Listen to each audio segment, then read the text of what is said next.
its security. Therefore, all foreign countries and your representatives, your embassies, your missions, international organizations, aid agencies, I would like to assure you that we will not allow anybody to do anything against you. Your security is ensured. Our forces are there 24 hours around the clock to ensure your security. Undoubtedly, we did not want to see any kind of chaos or inconvenience in Kabul. Our plan was to stop at the gates of Kabul after capturing all other provinces. Therefore, so that the transition process is completed smoothly without us entering Kabul, so that we stop the troubles and harms or damages.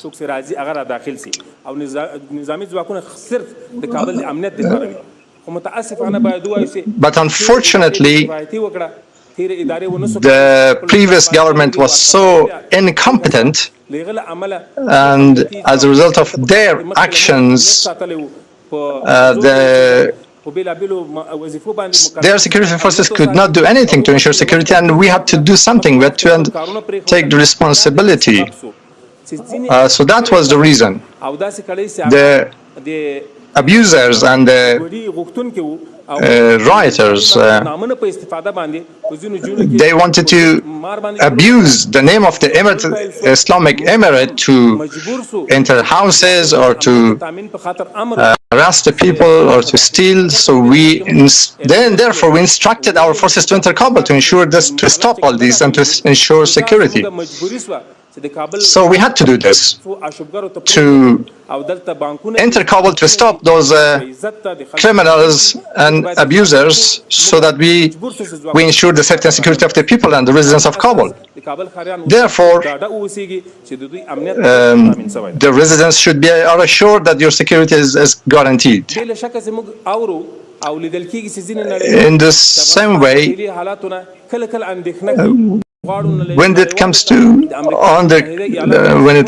the current circumstances, I would like to assure the international community, including the United States, that nobody will be harmed in Afghanistan. I would like to assure our neighbors, regional countries, we are not going to allow our territory to be used against anybody, any country in the world. So the whole global community should be assured that we are committed to these pledges, that you will not be harmed anyway from our soil. The international community, we would also like to request the international community so that we then recognize international boundaries and interactions. We should be treated accordingly. According to these frameworks, we do not want to have any problem with the international. We to act on the basis of the principles of our religion, of our culture, and we have given a lot of sacrifices. We have the right to act on the basis of our religious principles and rules and regulations. This is the right of the Afghans. Other countries have also different, have got different rules, different policies, different. Europeans have different approaches and policies. The US has different rules and regulations. Arab countries in the same way. Other countries in the same way. The Afghans also have the right to have their own rules and regulations and policies, so that they are in the advantage and for the profit of the nation, of the people, so that they are in accordance with our values. So nobody should be worried about our norms and principles. The issue of women is very important. The Islamic Emirate is committed to the rights of women within the framework of Sharia. Our sisters, our women have the same rights, will be able to benefit from their rights. They can have activities in different sectors and different areas on the basis of rules and regulations, educational, health, and other areas. They are going to be working with us, shoulder to shoulder with us. The international community, if they have concerns, we would like to assure them that there's not going to be any discrimination against women, but of course within the frameworks that we have. Our women are Muslim. They will also be happy to be living within our frameworks of Sharia. We hope that as soon as the conflict is done away with in Afghanistan, we are going to build the infrastructures of the economy. For this, we are going to take actions for economic activities. The interactions with the international community with other countries are going to continue. We are going to be working on our natural resources and our resources in order to revitalize our economy, for our reconstruction, for our prosperity. Therefore, the Islamic Emirate is requesting the whole international community that, God willing, we can very soon, actually, very quickly can change the situation in the country economically. Every Afghan wants to improve his or her life, so the whole community, the whole society will be active in trade, in economics, and we are committed to ensure security, and after that to build our society, to serve our nation. We are the servants of the nation for the benefit of the nation, both in this world and for the next world. Once again, I would like to assure the media, we are committed within our cultural frameworks. Private media can continue to be free and independent. They can continue their activities. We've got requests, some requests from the media. Well, one is that Islam is a very important value in our country. Nothing should be against Islamic values when it comes to the activities of the media. Therefore, Islamic values should be taken into account when it comes to the activities of the media, when it comes to developing their programs. Therefore,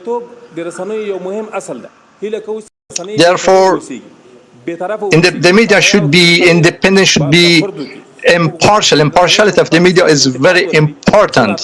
They can critique our work so that we can improve.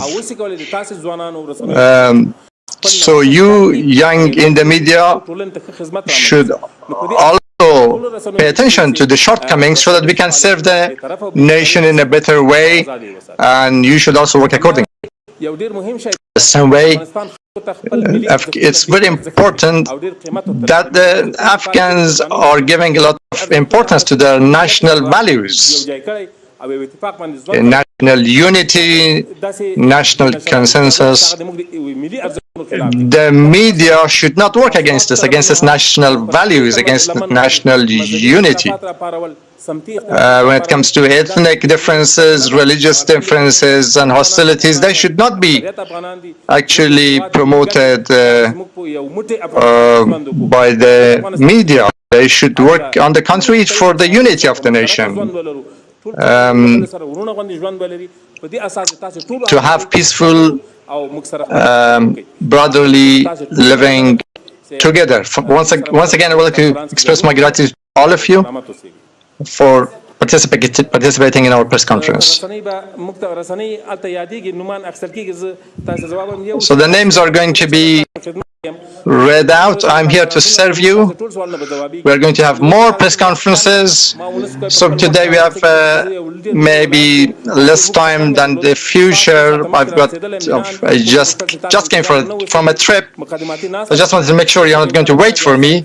So we'll have a lot of time to discuss in the future. The questions are going to be asked now. I'm going to answer all of the questions.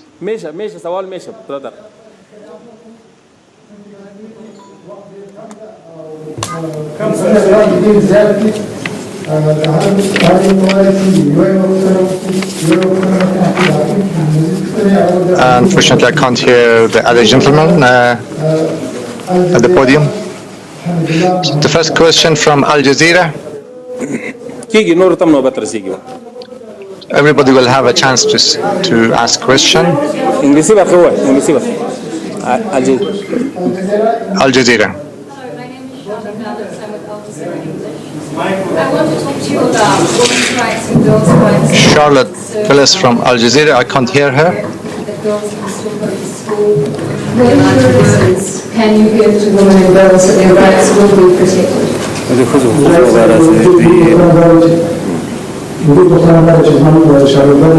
مقصد ترجمان ستا ترجمه کوي زه ترجمانی کوم کاته په زور پښتنه دا د خزو حقوق په اړه مایک نزدیک ده. The question was about women's rights. نه د تشکر یو بس صحیح خزو حقوق په اړه پښتنه داسې تاسو کوم ضمانت ورکوي چې خزو به Question is, what kind of guarantees can you provide for ensuring women's rights? As I mentioned earlier, when it comes to, we are going to allow women to work and study. We have got frameworks, of course. The women are going to be very active in the society, but within the frameworks of Islam. Whether it is in work or other activities, because women are a key part of society, and we are guaranteeing all their rights within the limits of Islam. Ian Panel, ABC News from America. Can I ask you, what guarantees can you give Afghans who fought with the Americans interpreters?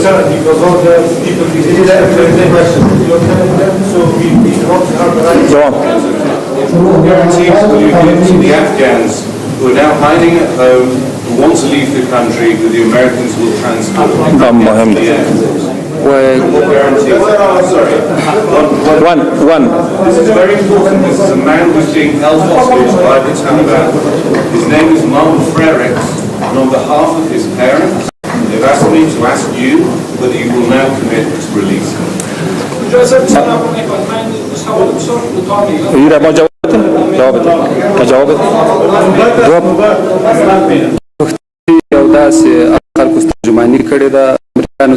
کارونه کړی دی هغه د امنیت لپاره څه ډاډ ورکولای شي او دویمه پوښتنه دا د قرارداد چې The question was about کورنۍ له طرفه د interpreters and security for the interpreters that work for the Americans, also the contractors. Unfortunately, I cannot hear the questions by the media. I would like to assure you, all the compatriots, whether they were translators, whether they had military activities, or whether they were civilians, all of them have been pardoned. Nobody is going to be treated with revenge. The youth who have talents, who have grown up here, who are in this country, we don't want them to leave. These are our assets. We would like them to stay here, to stay. We would like to assure you that nobody is going to knock on their door to inspect them or to ask them or to interrogate them as to who they have been working for or interpreting for. So I would like to assure you that no harm is going to be, they're going to be safe. When it comes to contractors, I don't have any information about this, but it might have to do with the previous years. I do not have any full information about this. Mr. Mujahid says that we are assuring the safety of all those who have worked with the United States and Allied forces as interpreters or any other field that they have worked with them. As for their talents and their skills, we do not want them to leave the country. We want them to serve their own homeland. As for the contractor that was perhaps he's gone missing, as reported by the media, we do not have any information about him at the moment.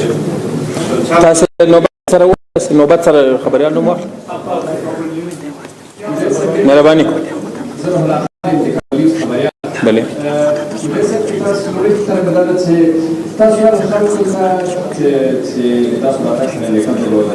او په زیاتره کورنۍ اوس د کابل هوایي ډګر دروازې شوي او تاسو د راتګ سره د لیدلو دوی غواړي چې د هېواد بهر تاسو څه ډول ورکوئ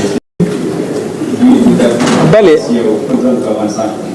د تاسو له لارې هغو ته اطمینان ورکړئ چې خپلو کورونو ته I would like to assure you that in your homes, nobody is going to harm you, nobody is going to knock on your door, nobody is going to be interrogated or chased.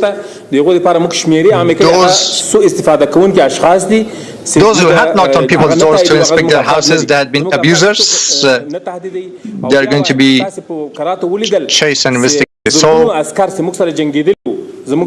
thousands of soldiers who had fought us for 2 years after the end of the occupation, all of them have been pardoned. Those families who are at the airport waiting, if they come back to their homes, nobody is going to do anything to them. They're safe. Nobody is going to inspect them. We give them confidence.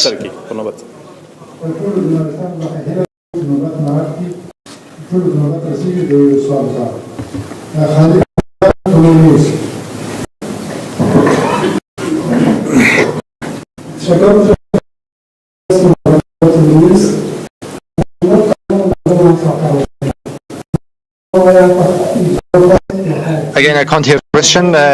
This is from Tulu News. So from the answer, we'll find out what the question has been.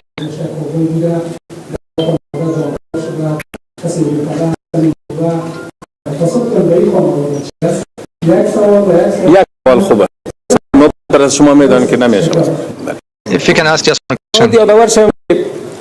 I should remind you that we have pardoned everybody. This is for the benefit of stability and peace in Afghanistan.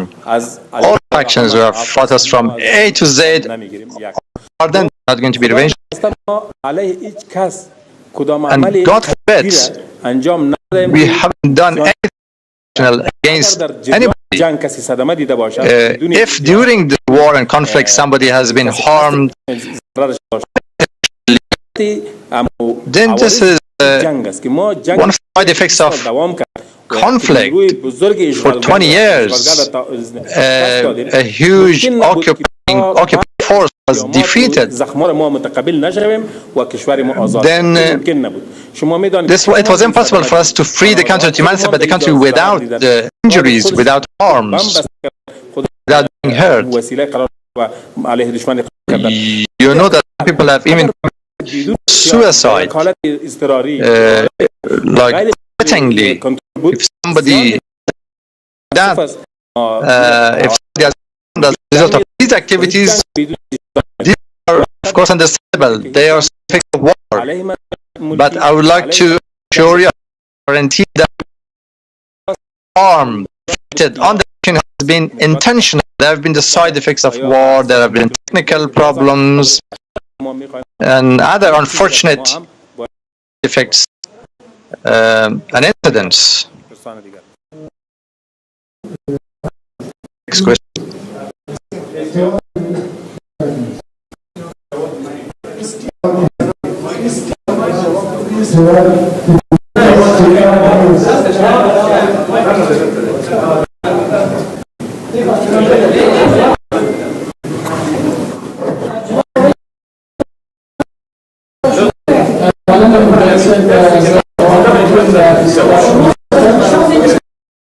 آرامش تعریف کنین ببخشید مجلس من دریم ورځ د چې کابل ښار ته طالبان داخل شوي تقریبا درې ورځې وروسته تاسو مخکې یادونه وکړه چې هلته له کوم مقاومت شته له کوم بندیزونه شوی مګر اوس هم کله د ښار ته وګورو د ښار فضا ډېره نظامي ده په ښار کې ډېر نظامي کسان له وسلو سره تاویږي ښار ته یو تشویش راوړي او تقریبا په احتمال د احتمال ګڼل کېږي یو بل ډول استفاده کېږي خلکو سره د خلکو تاسو پیږئ چې ښار کله سیاسي حالت کې تغیر شو. You know that when the political situation changed in the city, thefts and robberies and crimes started to emerge, but we had to take actions to stop them. Short period of time to do that, so we had to stop instability. So they had to be controlled. We had to come up with a sort of actions within different regions of the city. So gradually we will bring back complete normality and stability. The Islamic Emirate of Afghanistan will never abuse any assets. Those, for example, some people are armed, they have to be disarmed.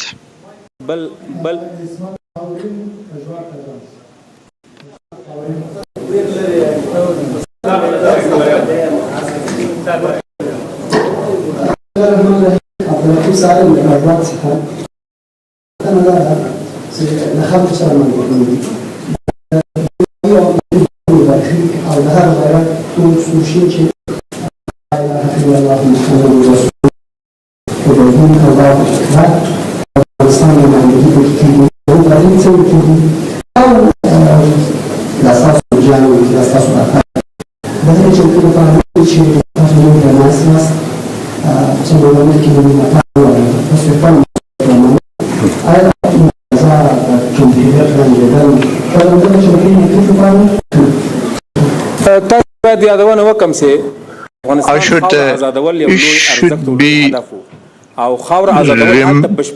reminded that emancipating the country was a noble cause to get the country rid of that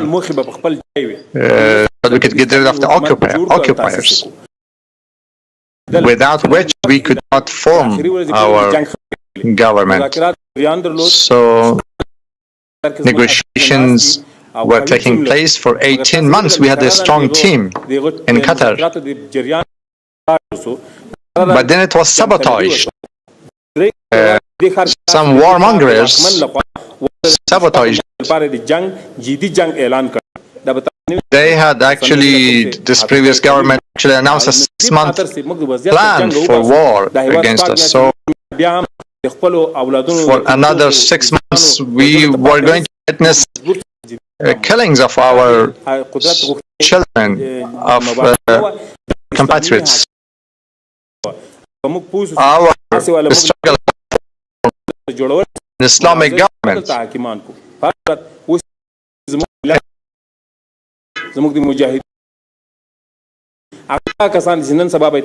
Fighters, people who are involved in this struggle, we are all going to make sure we can include all other sides and from all segments of society. That's what we have been striving for. Those who have whose lives have been lost as a result of fighting for the enemy, this was their own fault. You could see that we managed to conquer the whole country in a matter of days, but we are arrogant for this. We have everybody not to enter anybody's house, whether they're civilians or military.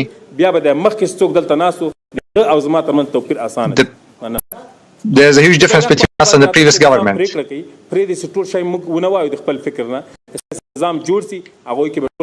When we formed the government, then when everybody sees their position, their place, then you will see. The situation, of course, in a kind of military situation, with the formation of the government, everything will be more clear.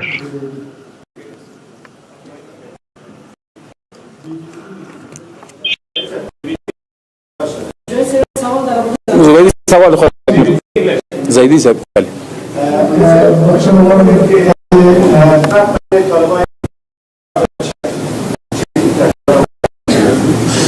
اگر في سوال ایدئولوژی و مفکوره و یا This question تفاوت وجود is based on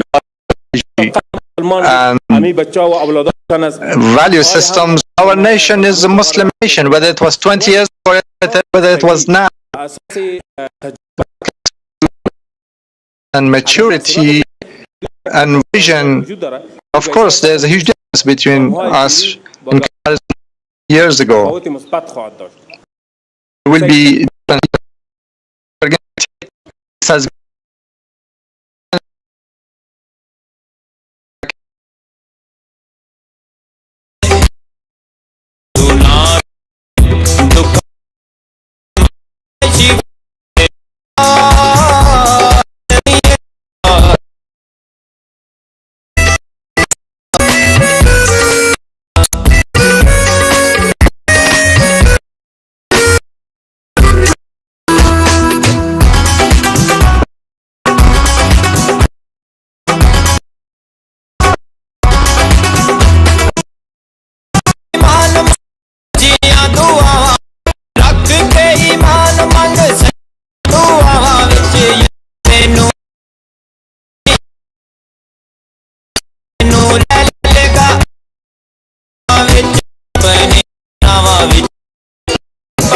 तेरी मुश्किल